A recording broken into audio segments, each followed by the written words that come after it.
नमस्कार दोस्तों, मेरा नाम है मनीष कुमार सिंह और आप देख रहे हैं 4 पीएम महाराष्ट्र। गर्मी लगातार बढ़ती जा रही है। ऐसे में सरकार कितना ध्यान दे रही है, नहीं दे रही है या फिर चुनाव में व्यस्त है, वो तो आप भी अंदाजा लगा सकते हैं। लेकिन सबके बीच में जो सुप्रिया सुले हैं, शरद चंद्र पवार की एनसीपी की नेता और साथ ही साथ बारामती से प्रत्याशी एनसीपी की, उन्होंने सरकार पर, बीजेपी पर गंभीर आरोप लगाया है और कहा है कि वो इस बारे में बात करके बोल बोल के थक चुकी हैं। लेकिन सरकार जो है वो पार्टी तोड़ने में, सत्ता बनाने में व्यस्त है और वो अब बोल बोलकर थक चुकी हैं। जी हाँ, ये बयान जो है सुप्रिया सुले ने दिया है। क्या कुछ और कहा है सुप्रिया सुले ने, पहले आप वो सुन लीजिए। अरे मैं तो क्लाइमेट चेंज पे पार्लियामेंट में बोल बोल के थक गई। आप मेरा डेटा निकाल के देखिए, मैंने कितने बार इस सरकार को चेतावनी दी है कि भैया ये सब राजनीति थोड़े दिन के लिए छोड़ दीजिए, देश के लिए कुछ अच्छा साथ में मिलके काम करे। बट लेकिन ये सरकार ice, income tax, CBI, ED, घर तोड़ो, पार्टियां तोड़ो, इसमें इतनी व्यस्त है कि उन्हों को टाइम ही नहीं है आम आदमी के जो प्रश्न है उसके लिए। तो देखा आपने, बढ़ती हुई गर्मी को लेकर के क्या कुछ कह रही हैं सुप्रिया सुले। मैं आपको बताता हूं कि अभी जो है मिनट पे मैं कुछ खबर भी पढ़ रहा था, जहां पर जो है गर्मी को लेकर काफी डिटेल जो है वो दी हुई थी, बढ़ते हुए टेम्परेचर को लेकर के। मैं सिर्फ महाराष्ट्र की बात करूं तो महाराष्ट्र में जो है अभी हफ्ते भर पहले की रिपोर्ट है, जहां पर 26 लोग जो हैं वो हीट वेव के चलते जो है मर चुके हैं, उनकी डेथ हो गई है। सोचिए इस लेवल तक जो है गर्मी इस बार महाराष्ट्र में भी पड़ी है। 40 डिग्री तक जो है टेम्परेचर चला गया था और उमस इतनी ज्यादा कि लोगों का मन मचल जा रहा था। इस तरीके से जो है पूरा एकदम गर्मी बढ़ी हुई थी इस बार। और लगातार जो है टेम्परेचर बढ़ता जा रहा है, जिसको लेकर के बातें होती हैं, ग्लोबल वार्मिंग तक की बातें होती हैं, कई सारे सवाल उठते हैं।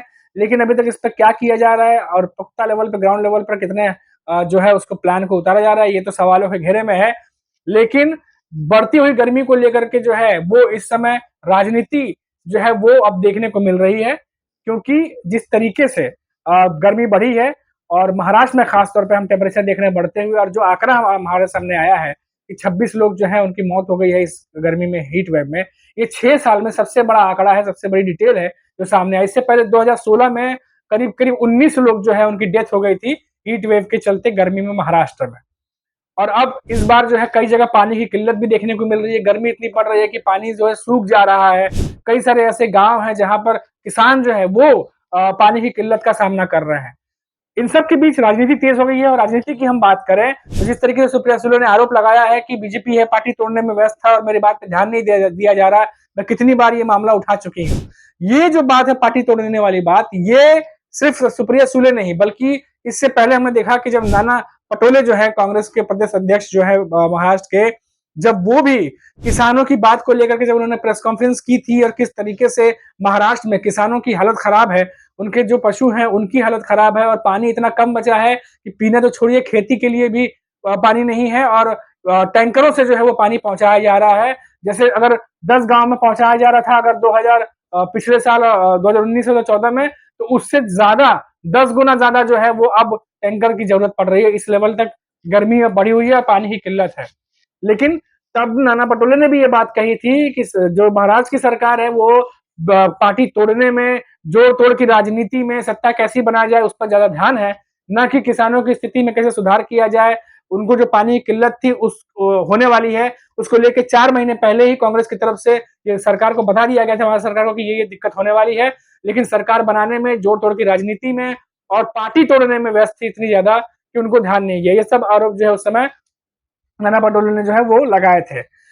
अब मैं बात करता हूं उद्धव ठाकरे की, जो कि यूबीटी नेता है, अभी नेतृत्व कर रहे हैं। उद्धव ठाकरे की अगर हम रैलियों पर ध्यान दें तो आपने ध्यान दिया होगा कई जगह जो है उन्होंने रैलियां की थी, तो उन्होंने भी इस बात को बहुत ही बल देकर कहा था कि उनकी पार्टी को तोड़ दिया गया, उनका जो चुनाव चिन्ह है उसको ले लिया गया, पार्टी का नाम जो है दे दिया गया दूसरे को। और अब जो है इस बात को लेकर के उन्होंने कम से कम आधा दर्जन जो है रैलियां की। तो इस बात को जनता तक उद्धव ठाकरे ने भी पहुंचाया। तो 2022 में जो कुछ भी हुआ था, जो सरकार बनाने के लिए जोड़ तोड़ की राजनीति हुई थी, और ऐसा माना जा रहा था, यहाँ तक कुछ एक्सपर्ट भी कह रहे थे कि अब शिवसेना 2 हिस्सों में टूटने के बाद और एनसीपी 2 हिस्सों में टूटने के बाद अब जो है कहीं ना कहीं कमजोर हो जाएगी। 2024 के इलेक्शन में जो है क्षेत्रीय पार्टियां जो टूट गई हैं 2 हिस्सों में, उनको नुकसान पहुंचेगा और कई तरीके की बातें कही गई थी। लेकिन 2024 के इलेक्शन में इसका उल्टा होता दिखा है। जो पार्टियां टूटी थी उन्हीं के साथ जो है जनता का जो है एक तरीके से देखा जाए तो सहानुभूति वाला जो एक एंगल है वो उनके साथ गया है। जिनकी पार्टी टूटी है उनके साथ जो उनके वोटर्स हैं वो खड़े दिखाई दिए हैं इस बार के ग्राउंड लेवल के जो हमने देखी है रिपोर्ट्स। इसी वजह से जो ऐसा लग रहा है कि उद्धव ठाकरे के साथ साथ शरद पवार की जो एनसीपी है वो दोनों कहीं ज्यादा मजबूत दिखाई दे रहे हैं in comparison to Eknath Shinde की शिवसेना और अजीत पवार की एनसीपी। इन दोनों के मुकाबले जो है वो यूपीटी ग्रुप की शिवसेना, उद्धव ठाकरे की शिवसेना और शरद पवार की शिवसेना दोनों ही मजबूत दिखाई दे रहे हैं। बात करें बारामती की, जहां पर सुप्रिया सुले ने अभी हाल ही में एक इंटरव्यू देकर के जो है सरकार को निशाने पर लिया है और बढ़ती गर्मी को लेकर के साफ कहा कि मैं बोल बोल के थक गई हूं, लेकिन उन्हें सिर्फ पार्टी तोड़नी है, गठबंधन किसी भी तरीके से करना है, सरकार बनाना है, इनमें ही उलझे हुए हैं, न कि इन मुद्दों पर जो जनता के सवाल है या जनता के मुद्दों पर ध्यान देने की कोई ऐसा ध्यान देने वाला उनका कोई बन नहीं रहा। ये सब आम बातें जो सुप्रिया सुले ने कही हैं। सुप्रिया सुले बारामती से इस बार प्रत्याशी हैं और लगातार सांसद रही हैं वहां पर, और बारामती जो है वो एनसीपी का गढ़ है। वो एनसीपी का गढ़ जो एनसीपी एक हुआ करती थी शरद पवार के नेतृत्व में चला करती थी। लेकिन इस बार जो रिपोर्ट्स आई थी, खबर आई थी कि अमित शाह के कहने पर, जो बीजेपी के बड़े नेता हैं उनके साथ मीटिंग के बाद कहने पर, जो अजीत पवार की धर्मपत्नी है सुनेत्रा पवार, उनको बारामती से खड़ा किया गया सुप्रिया सुले के खिलाफ, क्योंकि बारामती जो है वो एनसीपी का गढ़ है और वहां पर जाकर के कोई बाहरी पार्टी एनसीपी को हरा नहीं सकती, क्योंकि एनसीपी जो है वहां पर काफी ज्यादा मजबूत है। इसीलिए जो सुप्रिया सुले हैं उनके खिलाफ जो है वो एनसीपी के ही नेता, जो अजीत पवार के नेता वाली एनसीपी है, उनकी पत्नी सुनेत्रा पवार को खड़ा किया गया।